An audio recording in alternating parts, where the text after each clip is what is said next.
Story 1. We went to brunch with a group of friends.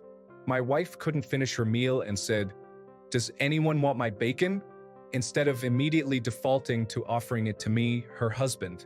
Still haven't forgiven her. Story 2.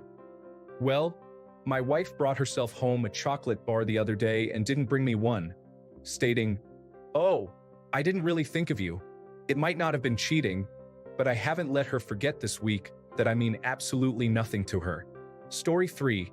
Stopping at Dairy Queen for the blizzard of the month and savoring every delicious bite in your car before bringing home all the healthy food for your husband's diet. Story 4.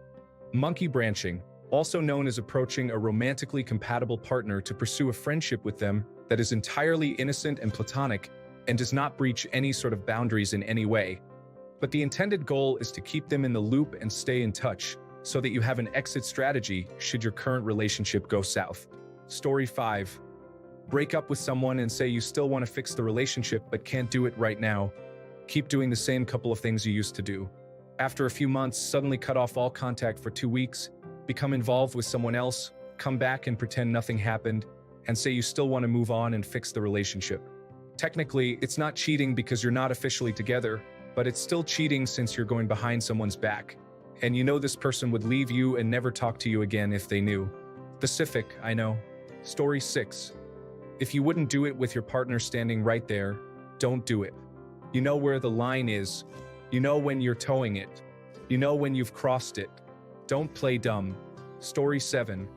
Knowing something significant but keeping it to yourself. For example, we are playing Uno. I see you accidentally put down a +4 card because it was under another. If I don't say anything, it's cheating. I saw the accident happening, but it's working in my favor, so I stay silent. Story 8.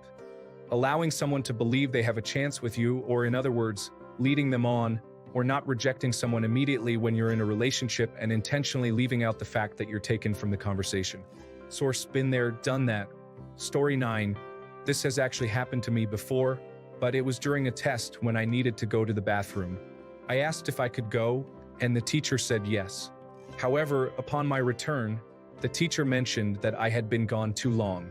I explained that I was just using the bathroom, but the teacher didn't believe me, saying, "No, I know you were cheating."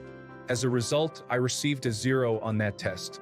Although it didn't bother me much since my grades were otherwise excellent, it still bothers me that the teacher could just assume that without any proof. And before anyone asks, no, I did not cheat. Neither did I use the bathroom as I had claimed. I actually went out to smoke. Story 10. When I was a kid, maybe 12 years old, I would go home for lunch and Jeopardy was the only thing on. I would watch it and then watch it with my dad at night after dinner. I memorized the answers and I would just shout them out like it was no big deal. What a great memory. Thinking of my dad's face.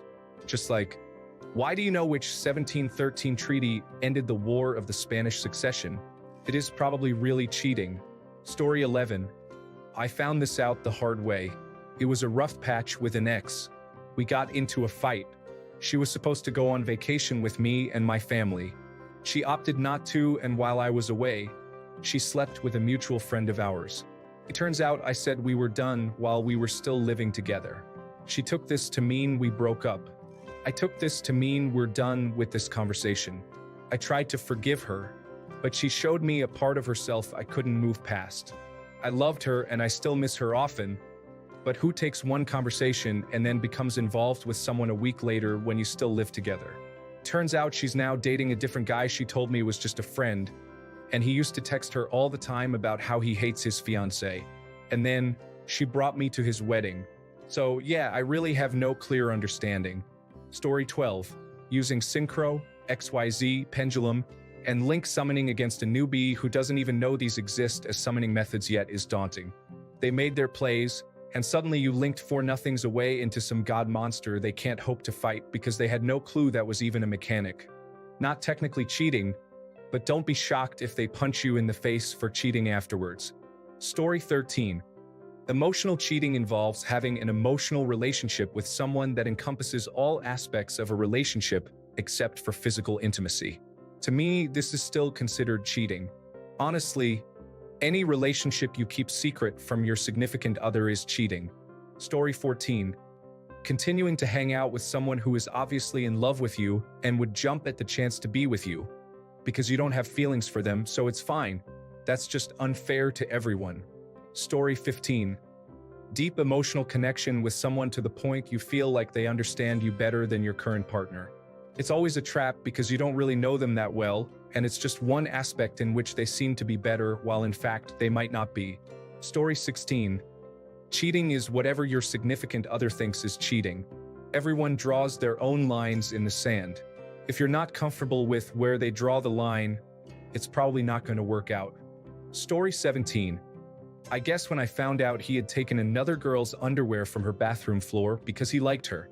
Technically not cheating, but I kind of wish he had cheated rather than that. Story 18.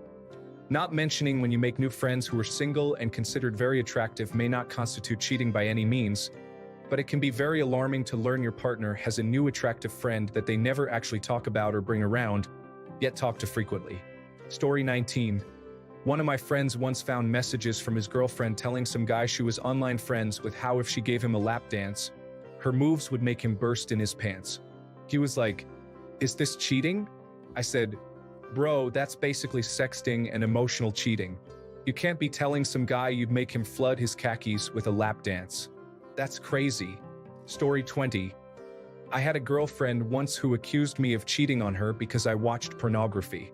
Then I found out she was involved with a guy she worked with, and I accused her of watching pornography.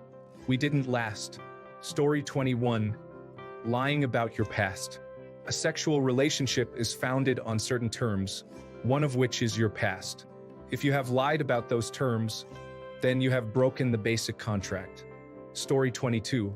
When you're on a break in your relationship, or let us say it ends for a short couple of weeks, and your partner is hooking up with one of their friends, and you have always had a bad feeling about this friend before.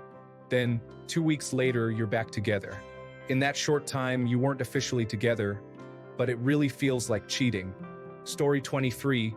Engaging in certain types of online behavior, such as posting pictures for validation, yes, even on Reddit.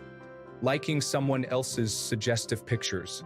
Texting with a coworker or friend of the opposite sex excessively, especially when it isn't in a group chat that includes your partner. Following individuals of the opposite sex on Instagram for the suggestive photos.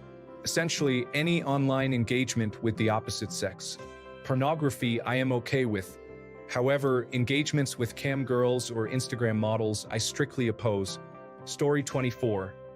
My first serious relationship involved making friends with a coworker at work.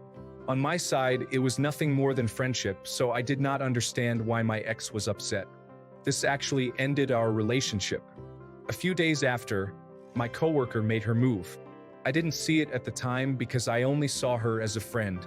But apparently, being friends with someone who likes you is considered cheating. Story 25.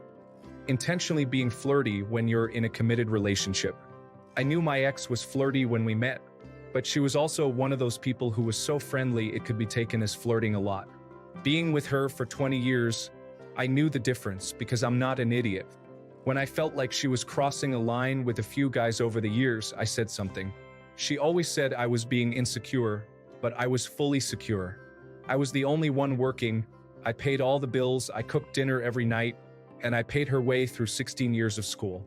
She wasn't the catch, but I loved her anyway because she made me happy and we could talk for hours about literally anything, and I enjoy that intellectual stimulation so much. In the end, it turned out she cheated with all 4 guys I called her out on, so I left. As guys, we're dumb even when we think we aren't, but we aren't stupid. You know when your wife of decades is crossing a line,